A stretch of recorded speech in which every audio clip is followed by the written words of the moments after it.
ഇത്തവണ IPL കിരീടം നേടാൻ ഏറെ സാധ്യത കൽപ്പിക്കപ്പെട്ട സൺറൈസേഴ്സ് ഹൈദരാബാദിനെ 47 റൺസിന് പരാജയപ്പെടുത്തി രാജസ്ഥാൻ റോയൽസ് രണ്ടാം ക്വാളിഫയറിൽ സ്ഥാനം പിടിച്ചു. രാജസ്ഥാൻ നേടിയ 243 എന്ന കൂറ്റൻ സ്കോർ ചേസ് ചെയ്ത ഹൈദരാബാദ് 196 റൺസിന് ഓൾ ഔട്ട് ആവുകയായിരുന്നു.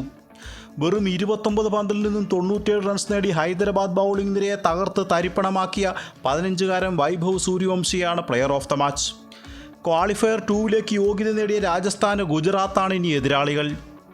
ടൂർണമെൻറ്റിലുടനീളം ഉജ്ജ്വല ഫോമിൽ കളിച്ച ഹൈദരാബാദിന് നിർണായക മത്സരത്തിൽ തൊട്ടതെല്ലാം പിഴയ്ക്കുകയായിരുന്നു. ഇന്ന് മത്സരത്തിൽ ടോസ് വിജയിച്ച ഹൈദരാബാദ് ഫീൽഡിംഗാണ് തിരഞ്ഞെടുത്തത്. ആദ്യ 2 ഓവറിന് ശേഷം തകർത്തടിച്ച സൂര്യവംശി ലോകോത്തര ബൗളറായ പാറ്റ് കമിൻസിനെതിരെ തുടർച്ചയായ 3 സിക്സർ പായിക്കുന്നത് അത്ഭുതത്തോടെയായിരിക്കും ക്രിക്കറ്റ് ലോകം നോക്കിക്കണ്ടത്. 4-ാം ഓവറിൽ സക്കീബ് ഹുസൈനെതിരെ സിക്സർ പായിച്ച ഒരു IPL സീസണിൽ ഏറ്റവും അധികം സിക്സറിൻ്റെ റെക്കോർഡായ 59 ക്രിസ് ഗെയിലിൻ്റെ പക്കൽ നിന്നും സൂര്യവംശി സ്വന്തം പേരിലാക്കി. അതേ ഓവറിൽ തന്നെ മറ്റൊരു സിക്സറോടെ വെറും 16 പന്തിൽ നിന്നും 50 നേടി IPL പ്ലേ ഓഫിലെ അതിവേഗ അർദ്ധ സെഞ്ചുറിയുടെ നേട്ടത്തിൽ റെയ്നയ്ക്കും ഒപ്പമെത്തി. IPL ചരിത്രത്തിൽ പവർ പ്ലേയിൽ തന്നെ ഇത് 5-ാം തവണയാണ് സൂര്യവംശി 50 നേടുന്നത്. എന്നാൽ 8-ാം ഓവറിൽ പ്രഫുൽ ഹിംഗയുടെ പന്തിൽ തേർഡ് മാനിൽ ക്യാച്ച് നൽകി സൂര്യവംശി മടങ്ങിയത് ഏവരെയും നിരാശരാക്കി. വെറും 29 പന്തിൽ 5 4-ഉം 12 6-ഉം സഹിതം 97 റൺസ് നേടിയ വൈഭവ് 30 പന്തിൽ സെഞ്ചുറി നേടിയ ഗെയിലിൻ്റെ റെക്കോർഡ് തകർക്കുമെന്ന് തോന്നിപ്പിച്ചിരുന്നു.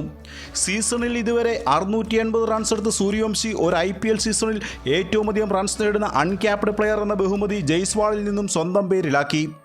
29 പന്തിൽ 29 റൺസ് മാത്രമെടുത്ത് ജയ്സ്വാൾ അഭിഷേക് ശർമ്മയ്ക്ക് ക്യാച്ച് നൽകി മടങ്ങിയെങ്കിലും തുടർന്നെത്തിയ ധ്രുവ് ജുറൈൽ മിന്നും ഫോമിൽ ബാറ്റ് വീശിയതോടെ രാജസ്ഥാൻ്റെ റൺ വേഗത വീണ്ടും വർദ്ധിച്ചു.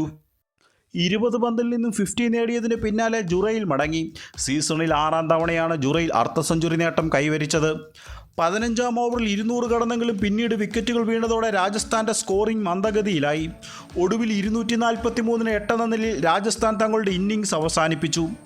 അവസാന 5 ഓവറിൽ 36 റൺസ് മാത്രം നേടാനേ രാജസ്ഥാന് കഴിഞ്ഞുള്ളൂ. മാത്രമല്ല ഒരു സിക്സർ പോലും ഈ ഓവറുകളിൽ നേടാൻ രാജസ്ഥാന് കഴിഞ്ഞതുമില്ല.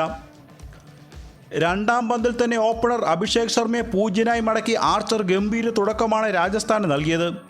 എത്തിയ ഉടനെ കൂറ്റനടികളുടെ ഇഷാൻ കിഷൻ ഹൈദരാബാദിന് പ്രതീക്ഷകൾ നൽകിയെങ്കിലും 3-ാം ഓവറിൽ ആർച്ചറിന് മുമ്പിൽ തന്നെ കീഴടങ്ങി. തുടർന്ന് ട്രാവിസ് ഹെഡിനെ വീഴ്ത്തി ആർച്ചർ രാജസ്ഥാന് വ്യക്തമായ ആധിപത്യമാണ് നേടിക്കൊടുത്തത്. SRHൻ്റെ പ്രതീക്ഷയായിരുന്ന ക്ലാസൻ 18 റൺസ് മാത്രമെടുത്ത് മടങ്ങിയതോടെ മത്സരഫലം ഏതാണ്ട് ഉറപ്പായിരുന്നു. പിന്നീട് നിതീഷ് റെഡ്ഡി കൂറ്റനടികൾ നടത്തി മികച്ച റൺ റേറ്റ് മെയിൻറ്റെയിൻ ചെയ്തെങ്കിലും 20 പന്തിൽ 38 റൺസ് മാത്രമെടുത്ത് മടങ്ങി. ഒടുവിൽ അവസാന ഓവർ 2-ാം പന്തിൽ സൂര്യവംശിയുടെ ക്യാച്ചിൽ ശിവൻകുമാറിനെ പുറത്താക്കി സുശാന്ത് മിശ്ര ഹൈദരാബാദ് ഇന്നിംഗ്സ് 196 റൺസിൽ അവസാനിപ്പിച്ചു. വെള്ളിയാഴ്ച നടക്കുന്ന ക്വാളിഫയർ 2-വിൽ ഗുജറാത്തിനെ പരാജയപ്പെടുത്തിയാൽ RCB വേഴ്സസ് RR പോരാട്ടമായിരിക്കും ഇത്തവണ IPL ഫൈനൽ. മറ്റൊരു വീഡിയോയുമായി വീണ്ടും കാണാം. നന്ദി.